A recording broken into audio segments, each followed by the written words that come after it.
ನಮಸ್ಕಾರ ಎಲ್ಲರಿಗೂ. ನೋಡಿ, ಈಗ 5 ಎಕರೆ ಕಾಫಿ ತೋಟ ತೋರಿಸ್ತಾ ಇದ್ದೀನಿ.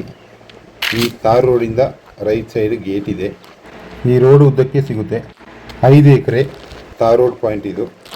ಈ ಗೇಟಿಂದ ಲೆಫ್ಟ್ ಸೈಡ್ ಕೊಡೋದು 5 ಎಕರೆ. ಈ ಬೌಂಡ್ರಿ 20 ಎಕರೆ ಇದೆ. 20 ಎಕರೆಲಿ 5 ಎಕರೆ ಮಾತ್ರ ಕಾಫಿ ತೋಟ ಕೊಡೋದು. ಕಾಫಿ, ಒಳ್ಳೆಮೆಣಸು ಮತ್ತು ಜಂಗಲ್ ಇದೆ. ಇದು ಸುಮಾರು 25 ವರ್ಷದ ರೋಬಸ್ಟಾ ಕಾಫಿ ಗಿಡಗಳು. ನಾವೀಗ ಗೇಟಿಂದ ಒಳಗಡೆ ಬಂದಿದ್ದೀವಿ. ನೋಡಿ ರೋಡು. ಈ ರೋಡಲ್ಲಿ ನಡ್ಕೊಂಡು ಹೋದರೆ 1 ಕಿಲೋಮೀಟ್ರ್ ಹೋಗಬೇಕು.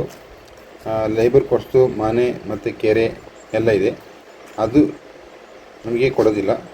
ನಮಗೆ 5 ಎಕರೆ ಮಾತ್ರ ಕಟ್ ಮಾಡಿ ಕೊಡೋದು. ಎಲೆಕ್ಟ್ರಿಸಿಟಿ ಕನೆಕ್ಷನ್ ಮತ್ತು ಇಂಟರ್ನಲ್ ರೋಡ್ ಆಕ್ಸೆಸ್ ಇದೆ.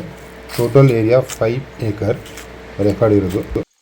ಸಿಂಗಲ್ ಓನರು, ಸಿಂಗಲ್ ಆರ್ಟಿಸಿ ಮತ್ತು ಜನರಲ್ ಪ್ರಾಪರ್ಟಿ. 99% ಫ್ಲ್ಯಾಟ್ ಆಗಿದೆ. ಇಲ್ಲಿಗೆ ಮುಖ್ಯ ರಸ್ತೆಯಿಂದ, ಅಂದರೆ ಬಸ್ ಹೋಗೋ ರಸ್ತೆಯಿಂದ 3 ಕಿಲೋಮೀಟ್ರು ಸಿಮೆಂಟ್ ರೋಡ್ ಮತ್ತು ತಾರ್ ರೋಡ್ ಆಕ್ಸೆಸ್ ಇದೆ. ಪರ್ ಏಕರಿಗೆ ಅವರು ಕೇಳ್ತಿರುವ ಪ್ರೈಸು 30 ಲ್ಯಾಕ್ಸ್ ಹೇಳ್ತಾ ಇದ್ದಾರೆ. ಅದು ಫೈನಲ್ ಪ್ರೈಸ್. ಫಾರ್ಮ್ ಹೌಸ್ ಮಾಡ್ಕೊಳ್ಳೋರು ಕೂಡ ಒಂದು ಬೆಸ್ಟ್ ಜಾಗ ಅಂತ ಹೇಳ್ಬೋದು. ಡೈರೆಕ್ಟ್ ನಿಮಗೆ ತಾರ್ ರೋಡಿಗೆ ಸಿಗುತ್ತೆ ಈ ಪ್ರಾಪರ್ಟಿ. ಹೆಚ್ಚಿನ ಮಾಹಿತಿ ಬೇಕಾದಲ್ಲಿ ಮೇಲಿನ ಮೊಬೈಲ್ ಸಂಖ್ಯೆಯನ್ನು ಸಂಪರ್ಕಿಸಿ. ಹೆಚ್ಚಿನ ವಿಡಿಯೋಗಳ ನೋಟಿಫಿಕೇಷನ್ಗಾಗಿ ನಮ್ಮ ಯೂಟ್ಯೂಬ್ ಚಾನಲ್ ಸಬ್ಸ್ಕ್ರೈಬ್ ಮಾಡಿ ಮತ್ತು ಪಕ್ಕದಲ್ಲಿ ಕಾಣುವ ಬೆಲ್ ಐಕಾನ್ ಪ್ರೆಸ್ ಮಾಡಿ. ವಿಡಿಯೋ ಲೈಕ್ ಮಾಡಿ, ಶೇರ್ ಮಾಡಿ ಮತ್ತು ಕಮೆಂಟ್ ಮಾಡಿ. ಮತ್ತೆ ಮುಂದಿನ ವಿಡಿಯೋದಲ್ಲಿ ಸಿಗ್ತೀನಿ. ಧನ್ಯವಾದಗಳು. ನಮಸ್ಕಾರ ಹಾಗೂ ಶುಭ ದಿನ.